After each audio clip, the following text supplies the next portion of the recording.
Hello friends, welcome to my channel. Nail mehndi வீட்டில் எப்படி பண்ணுறதுன்றதை இந்த வீடியோவில் பார்க்கலாம். ஃபஸ்ட்டு இன்க்ரீடியன்ட் சுகர் எடுத்திருக்கேன். நெக்ஸ்ட்டு காஃபி பவுடர், இது எந்த பிராண்டாக வேணாலும் இருக்கலாம், நோ ப்ராப்ளம். நெக்ஸ்ட்டு ஜாக்ரி வெல்லம் எடுத்திருக்கேன். வெல்லம் நான் கொஞ்சம் மிக்ஸி ஜாரில் போட்டு பிளெண்ட் பண்ணி எடுத்திருக்கேன். இப்போது இது மூணையும் நம்ம ஒன்றா சேர்க்கலாம். நான் கொஞ்சம் நிறைய எடுத்திருக்கேன். ஆக்சுவலாக நான் அதை சேல் பண்ணிகிட்ருக்கிறதுனால எனக்கு நிறைய தேவைப்பட்டது. ஸோ நான் நிறைய எடுத்திருக்கேன். இது மூணையும் இப்போ நல்லா மிக்ஸ் பண்ணிக்கலாம். மிக்ஸ் பண்ணதுக்கப்புறம் இந்த மாதிரி இருக்கும். நீங்கள் வீட்டிலே பண்ணுற மாதிரி உங்களுக்கு தேவையான அளவுக்கு கம்மியாக பண்ணணும் அப்படின்னா இந்த இன்க்ரீடியன்ஸை ஃபாலோ பண்ணிக்கலாம். நான் இந்த மாதிரி ஒரு பாத்திரம் எடுத்திருக்கேன். வீட்டில் ஏதாவது வேஸ்ட்டாக ஒரு பாத்திரம் இருந்ததுன்னா எடுத்துக்கோங்க. அதுக்குள்ளே ஹைட்டுக்காக ஒரு குட்டியாக ஒரு பாத்திரம் வச்சுருக்கேன். இப்போ நம்ம ரெடி பண்ணி வச்சுருக்கிற மிக்சரை இதுக்குள்ளே போடணும். இந்த பாத்திரத்தை பார்த்து பயந்துடாதீங்க. ஆக்சுவலாக நான் ரெகுலராக யூஸ் பண்ணிட்டு இருக்கிறதுனால அப்படி இருக்குது.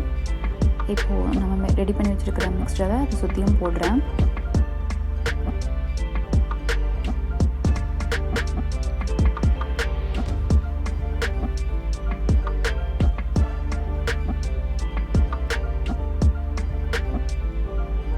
சுற்றியும் போட்டதுக்கப்புறம்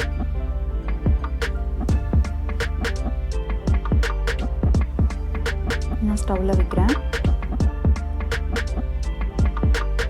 அதுக்கு மேலே இந்த லிக்விடை கலெக்ட் பண்ணுறதுக்காக ஒரு குட்டி ஒரு பவுல் வச்சுருக்கேன்.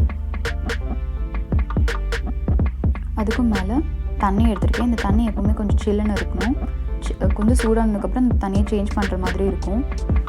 நான் 2 பாத்திரத்தில் எடுத்திருக்கேன். நீங்கள் சிங்கிளாக ஒரு பெரிய பாத்திரத்தில் கூட எடுத்துக்கலாம். இப்போ ஸ்டவ் ஆன் பண்ணுறேன்.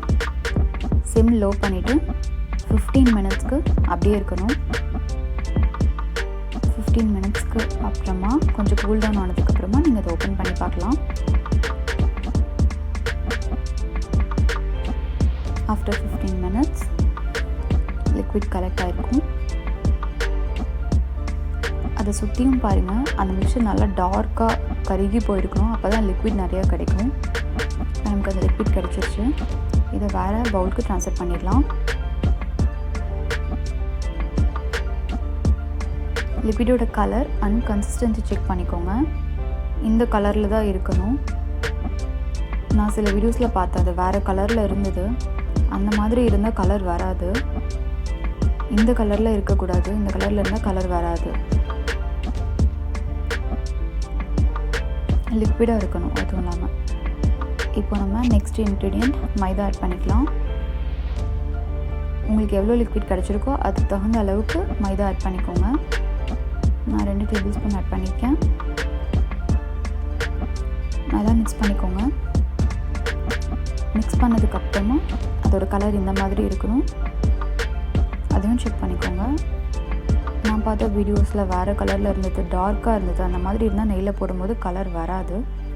அதையும் செக் பண்ணிக்கோங்க. நான் வீடியோவில் காட்டியிருக்கேன். இந்த மாதிரி இருக்கக்கூடாது. மிக்சர் ரெடி ஆகிடுச்சு. அதை நம்ம நெய்யில் வச்சுக்கலாம். நைட் வச்சுட்டு மார்னிங் எடுக்கணும். அப்போ தான் கலர் நல்லா வரும். தேங்க்ஸ் ஃபார் வாட்சிங்.